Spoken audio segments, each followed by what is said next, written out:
exaggeration.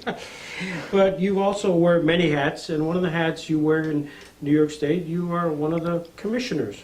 Explain a little. Let's talk a little bit. How'd you get this job? Well, you're appointed by Governor Pataki at that time. He was the governor, and the appointments to the Park Commission are made by the governor. There are 11 regions in New York State, and we're the Allegheny region, which encompasses, at that time, when I was appointed, Allegheny State Park, Lake Erie State Park, and Long Point State Park. And in 2004, shortly thereafter, we added Midway State Park, which is pretty well known in this area. Each commission, there's usually 6 of us. Sometimes some may have 7, but depending on the governor's opportunity to appoint someone, because we're certainly not real high on the list as appointments go, and it sometimes takes some time before an appointment takes effect.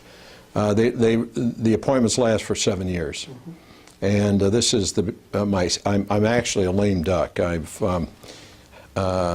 had, I think, 3 terms as the chairman of the commission, which is, so I've been about maybe 17 or 18 years. I think I was appointed in an interim vacancy and then 2 full terms.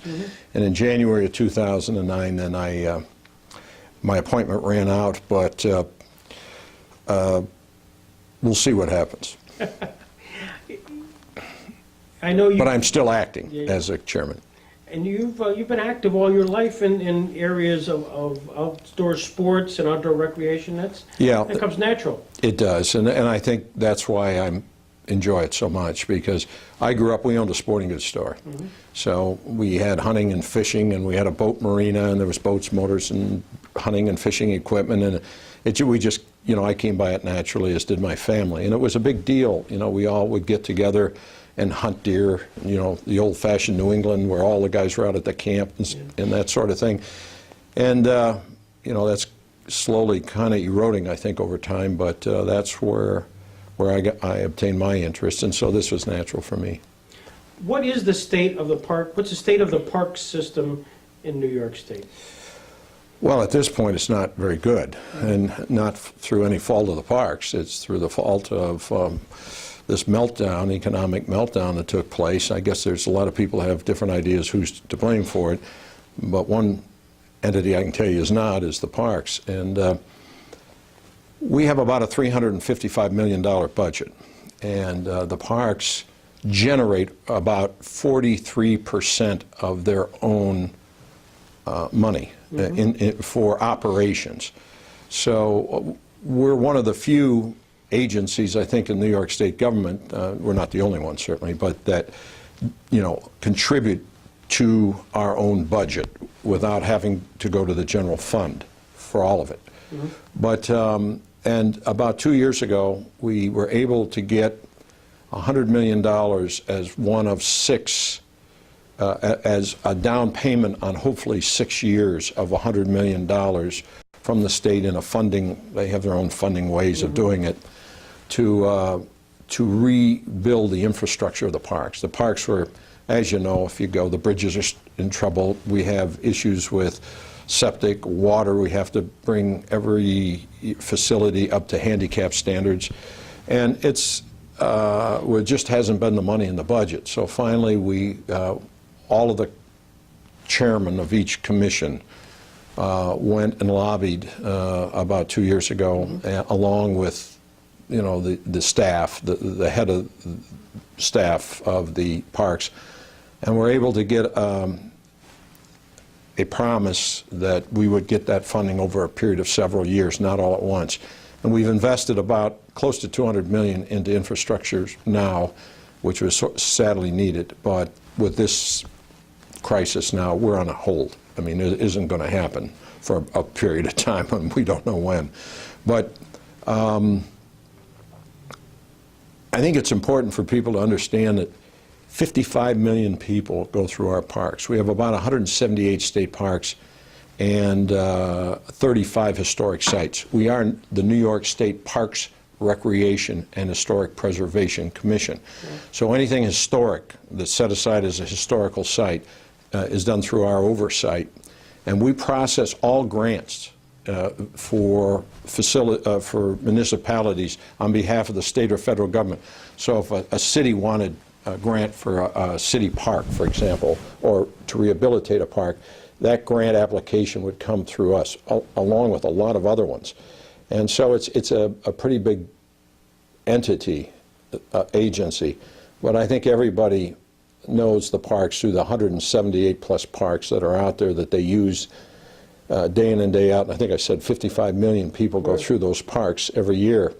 And the parks generate, not for the parks, but the peripheral businesses, $1.9 billion in revenue for the surrounding businesses.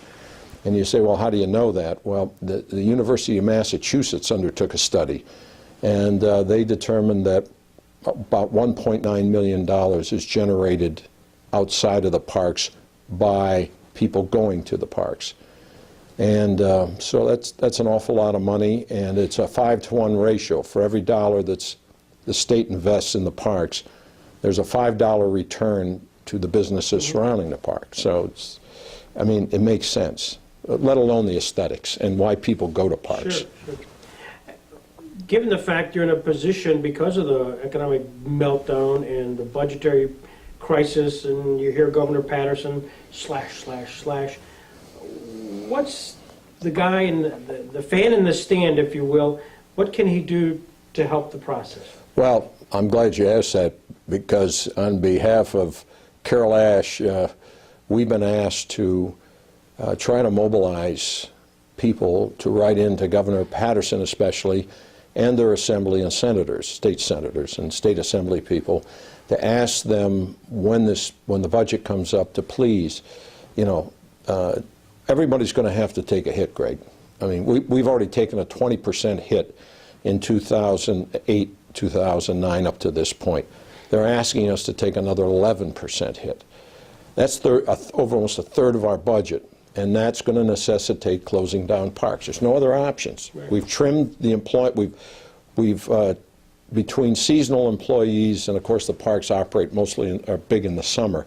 So we have a lot of seasonal employees, about 2,100, about 5,000, and there's 2,100 permanent employees. And we've lost, in total, 850 employees as a result of these cutbacks. I mean, how much more can we trim? When you think of it, even with 2,100 full-time employees, divide that into 178 parks and 35 historical sites. There isn't a lot of people involved in the management of these parks in terms of the density of something like the state tax department, where you have so many people involved in it. I mean, we really operate on a fairly thin employee basis to maintain all those parks.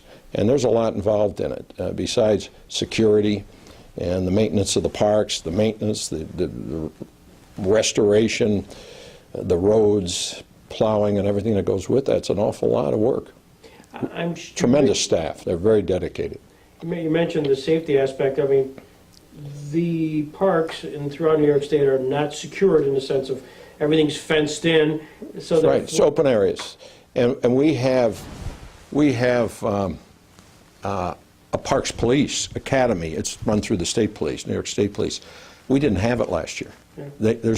There are no new officers coming out. Any park officers that retired or left for other reasons, we didn't fill them. And they have to go through the same training as the state police. They have, they go through the terrorist thing, and because many of our parks are up along the St. Lawrence, and there's the boundary issue that between the United States and Canada, and people, coming across, illegal immigrants. So, that's a concern, but there's nothing we can do about it at this point. And the parks are also policed fairly heavily in the New York City area. And of course, we have a lot of parks right within Manhattan, all along the Hudson River, and that requires quite a bit of security. You may have mentioned this, Dovey, but the actual amount that is currently in the budget for the parks is how much? Well, it was, the total parks budget is a little over $350 million. I think it was $353 million is what I told you. Well, you can figure it's been cut back by 20%, and now they're proposing another 11%. And if that happens, we have no option but to close parks. We've cut back on services. We've cut back on people that employed there. And we have not, we're in a strictly maintenance mode. We're not doing any infrastructure repairs and building after this year until this thing straightens out. And it could be a long time. And you know, think about it, when you shut down a park, forget about the aesthetics and how much it hurts people who enjoy those particular parks and who get so much recreationally and aesthetically. Forget all that. When you start shutting down parks to get them wound back up and in operation, it's going to be very expensive, I think. I mean, I think it's... So what I'm saying is I think it's counterproductive. My pitch is it's counterproductive to close the parks down because we do generate 43% of our own income. And to close these parks down, that's 43%. There's going to be a reduction in what we generate because when parks are closed, less people go. There's less money generated of that 43% that we now are able to generate internally. Well, it's obviously, it's a quality of life issue in addition to everything else, plus the multiplier effect that you talked about earlier, which has a further detrimental impact on the budget. So if you're not having that effect go on, you don't have the sales tax, you don't have all the additional revenue sources, so it multiplies. Do you know within your region, is there a list floating around that would say if the 11% were to be sustained, what that would do for you here in your region? I know what's taking place. Yeah. I know what's taking place, Greg. I know there's team meetings up in Albany right now saying, doing the worst case scenario, the medium case scenario, and no scenario. And they're preparing for it, and I don't know at this point, I'm not privy at least at this point, to exactly how it's going to impact the Allegheny region, but it will. Yep. What is it that you have some interesting information probably in front of you that your folks, you'd like to make sure that they hear from Dalton Burgett, Allegheny Commissioner? Well, I do. I mean, I think the editorial written by the Post-Journal, which was also published in the Dunkirk Evening Observer about a month ago, I have it in front of me. I hope everybody who subscribed to the paper had a chance to read it. I guess if there was anything I'd like to say, I'd ask everyone to please write to the governor, because he and a fellow by the name of Robert Megna, M-E-G-N-A, is the budget director. And really, they're the ones initially. The governor takes the lead. He's the one that sits down, drafts up the budget, and then submits it to the Assembly and the Senate.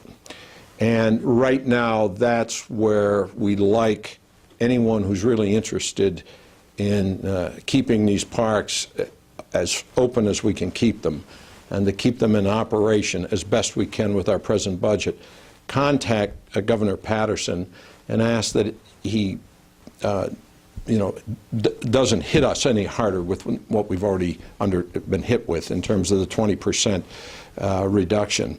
His address is the Honorable David Patterson. It's one T, P-A-T-E-R-S-O-N, Executive Chamber, New York State Capitol, Albany, New York 12224, 3 2s. And he, if anyone would like to help in this endeavor, that's the letter to write, really, at this point. It would be wonderful to write Senator Kathy Young in this area, Assemblyman Giglio, or Bill Parment locally, depending on who your assemblyman is, and ask also for their support, and to also, send support to Governor Patterson to hold the line for us, if we can. I'm not sure that we're going to, but it would be nice if instead of 11% cut, we get a 3%. But I'd like to hold the line at 20% if we can, to keep the parks going, I love your passion. This is Terrific, Doug, because it's clearly something that's near and dear to you, and we'll make sure these folks have a chance to see this. Well, I appreciate it. And, you know, it's important to all of us. I think there's a quality of life out there that over the years we kind of lost. And you can go to the parks. Allegheny's the largest park east of the Mississippi, 65,000 acres. And you can go there and get lost. Mm-hmm. And you'll see a primordial forest. I mean, it was logged 75 years ago, but it's about as primordial as you'll find. And then there's wonderful areas full of wildlife. Mm-hmm. And I think people need that opportunity to go to a place like that or any of the other parks and bike or, you know, kayak or cross-country ski. We have 40-some miles at Allegheny of horse trails. People don't realize that. And people come, and we actually have places where they can fence in their horses for the night. And so there's so many diverse recreational opportunities at Allegheny, and each park is a little different. But they all have something to offer. You hate to see it close. Yeah. Terrific. Okay. This is great. Well, thank you for letting me get my message out. No, that's great.